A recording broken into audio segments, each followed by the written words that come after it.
titled 2 by 2.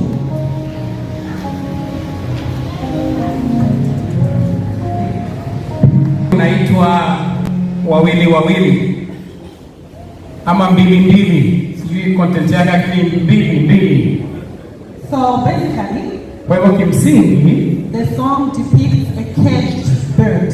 Wimbo unazungumzia ndege aliyenaswa. Even when a bird is caged, unajua ndege akiwa amenaswa, it still sings. Anaendelea kuimba tu hata kama amenasa.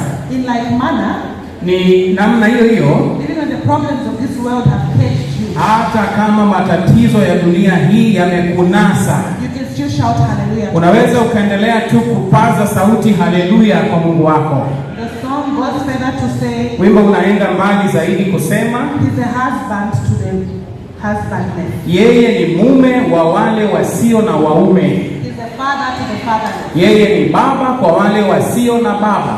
To those in need, he's a provider. Wale wahitaji, yeye ndiye anayewapatia mahitaji yao. Mbarikiwe sana.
Sununda shoma kiti Jehova ulimulumi wabawikwa ziwe ushiwa mchara Yehova ndime kutubatu.